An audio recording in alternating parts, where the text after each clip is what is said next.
She hadn't blinked in over an hour. White hair clung to her shoulders like frost, unmoving in the heat. Dust rose around her bare feet, but she didn't flinch. She sat with her back against the boarded-up jailhouse, knees to chest, hands still, except when they twitched to trace something in the dirt. No one remembered her arriving, only that she was suddenly there one morning at first light, with that shock of white hair and a silence that felt louder than a scream. The folks in Lonesome Creek didn't ask questions about girls like her. They crossed the street, spat near her feet, muttered words like touched or ghost-marked. Bo Ransom saw her first when the sun cracked open the sky. He paused mid-step with a shovel slung across one shoulder, the weight of another grave waiting in the churchyard. The girl was already sitting there, in the dirt, like she'd been waiting on something older than time. He stood watching longer than he should have. Something in her stillness reminded him of the kind of quiet that came before ambushes. Or funerals. A boy with hay-colored hair rode past on a mule and tossed a stone. It landed near her leg. She didn't look up. The boy called her witch and kept riding. Bo spat. Not because of the boy, because the girl didn't even react. Sheriff Judd came out of the saloon at noon with a sweating whiskey bottle and a fresh limp. "You see that thing?" he muttered to Bo, nodding toward the girl. "Sits there every day. Don't speak. Don't blink. Just digs lines in the dirt like she's casting spells." "She draw anything?" Bo asked. Judd squinted. "Sometimes. Names, I reckon. But they disappear before anyone reads them." Bo didn't answer. He watched the girl's hand move. The wind caught the letters and lifted them into the air like smoke. By evening, a dust storm brewed on the edge of town. The sky bruised purple. Folks began shuttering windows. That's when the marshal rode in, dragging a prisoner behind him on a rope like a dog. Man was old, sun-seared, with a silver tooth that glinted mean every time he grinned. He didn't look ashamed. He looked amused. The girl stirred. Not much. Just a tilt of her head. But Bo saw it. Her body went rigid like a cord pulled tight. She stood slowly, one finger still marked in soot. For the first time, she stepped forward. Toward the gallows. Toward the man with the silver tooth. Judd chuckled and muttered something about the crazy girl sniffing ghosts. Bo didn't chuckle. He watched as the girl crouched low to the ground, placed her palm against the dirt, and traced one letter at a time. Her white hair fell forward like a veil. People kept walking. The prisoner spat in the dust. But Bo stepped closer. He knelt beside her, just enough to see the half-finished word, T-U-R. The wind picked up, blew it away. The girl didn't look at him, but she knew he'd seen it. Bo rose and moved off, slow and rattled. He'd heard that name before. Later that night, thunder rolled far off, and the wind howled in ways it hadn't all summer. Bo lit a lantern in his shack near the graveyard, but couldn't sleep.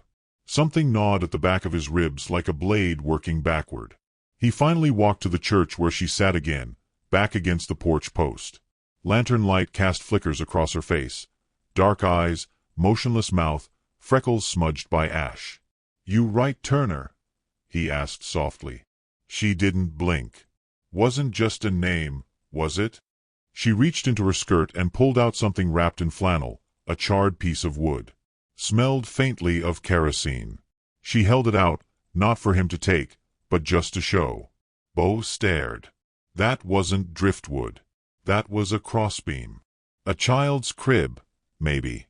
He didn't ask how she still had it.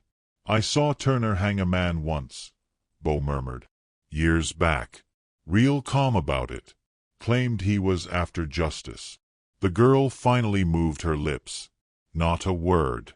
Just one soundless whisper. Bo watched her mouth shape it again. "He's here." Bo's spine prickled.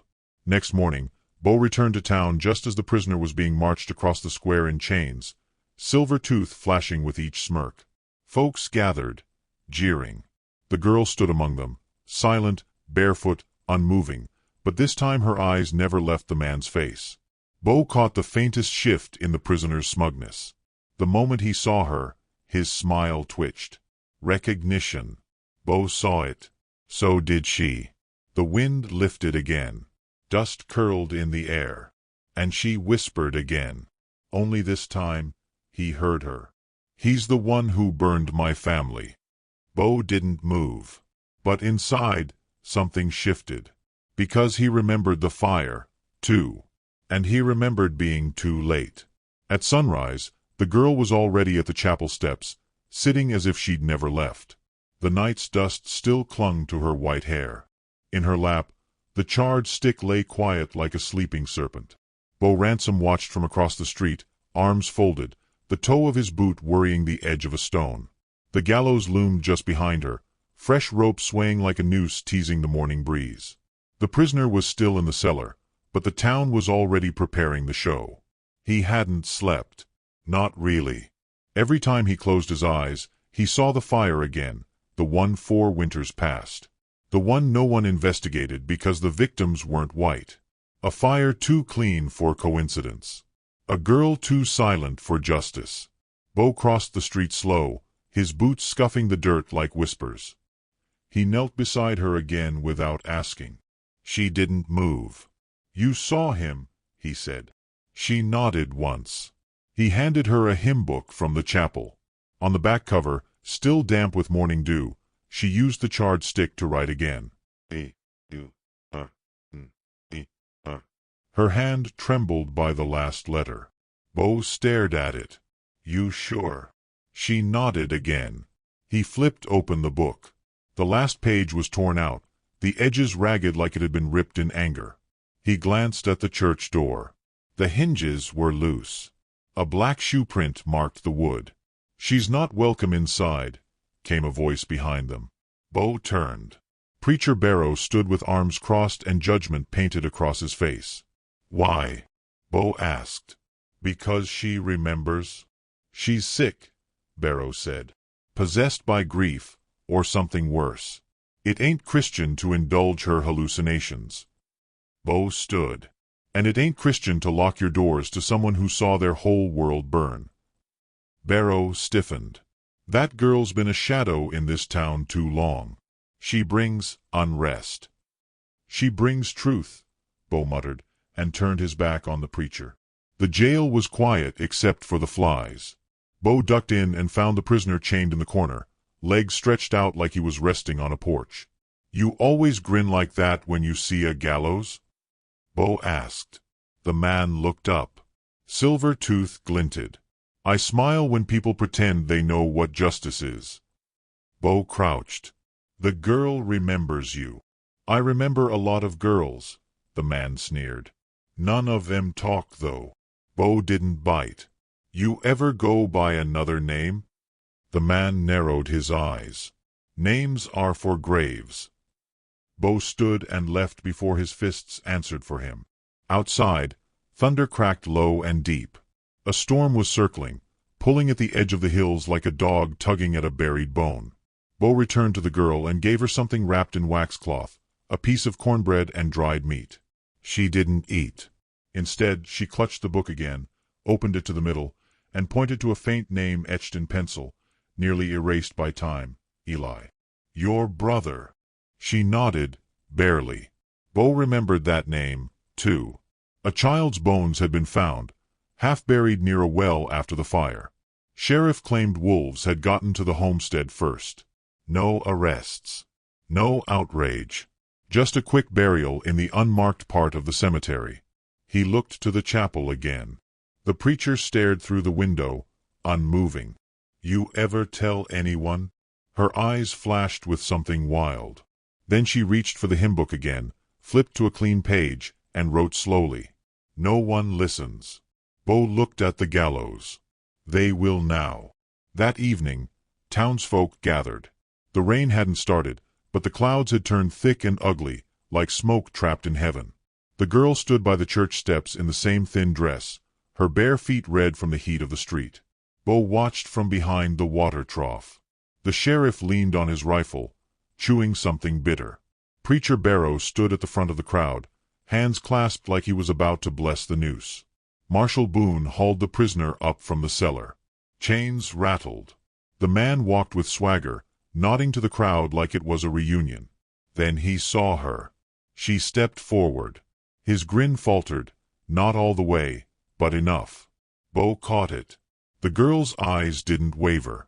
She stopped 5 paces from him and raised the hymn book again. It was open to the back page. Bo hadn't seen her write there before. But in thick, black strokes, it now read, "I saw you laugh when they screamed." The air shifted. A horse neighed. Someone in the crowd muttered, "Lord." The man growled low, "You got no proof." The girl lowered the book. Her voice came cracked, like it had broken inside her years ago and just now clawed its way out. "I saw the silver tooth in the firelight." The prisoner lunged. 2 men grabbed him, forced him back. Bo stepped forward, putting himself between them. "She's not lying." "She's crazy," the sheriff said. "She's remembering," Bo snapped. "And you all knew Turner didn't die in the war. You just didn't want to deal with what he became." The crowd rippled. Rain finally fell. Slow, heavy, warm. The girl tilted her face to the sky like she remembered how it felt to be clean. Bo looked at the preacher. "You let her sleep in the cellar for 4 years, he said. "You called it mercy. But it was silence you wanted." Barrow didn't reply. The girl turned to Bo. Her lips moved again. Just one name. Eli. Then she looked back at the prisoner. And the man stopped struggling. Because even he could see it. She remembered everything. Rain swept down in curtains by morning, soaking the gallows square in slow revenge. It didn't cleanse the town, just made the mud deeper, the blood fresher. The prisoner stood under the makeshift canopy, chains clinking like bones in a bag. His silver tooth flashed once, and then vanished behind a thin-lipped smirk. Bo Ransom stood a few paces back, boots buried in muck, heart beating slow but heavy. He hadn't said a word since dawn, just watched the girl, barefoot still, dress rain-darkened to gray, white hair plastered to her face like wet linen. The sheriff called for quiet, though none was needed.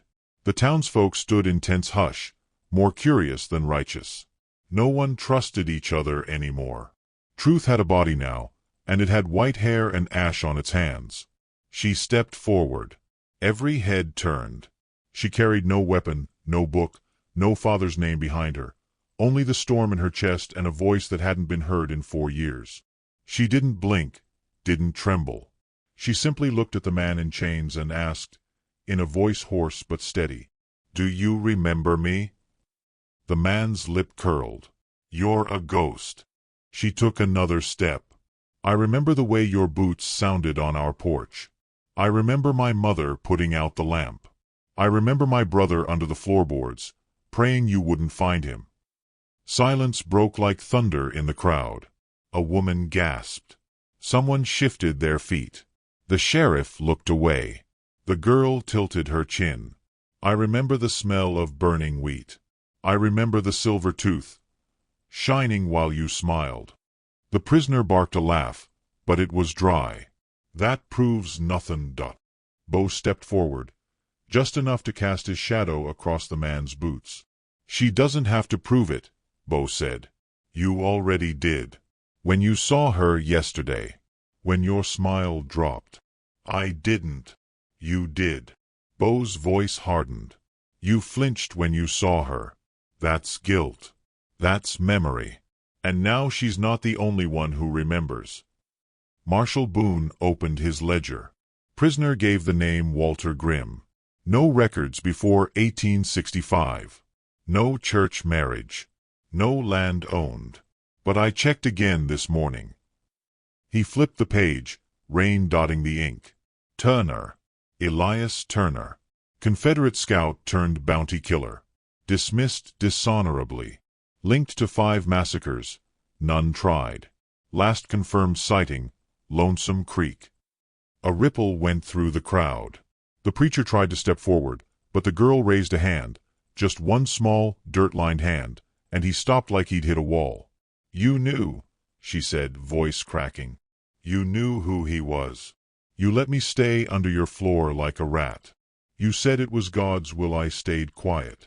Preacher Barrow opened his mouth, but the weight of shame closed it again. The girl turned back to Turner. "I'm not afraid of you." He laughed again, louder this time. "Then come closer, girl. Say it to my face." So she did. She walked through the mud until they stood eye to eye, the chain still wrapped around his wrists, the gallows rope just behind. She looked at him like a fire looks at kindling. "I saw my brother burn. He wasn't dead yet." Turner blinked. "I was under the floorboards. My hand was over his mouth. I let go too soon." He screamed. "You laughed." His smirk cracked.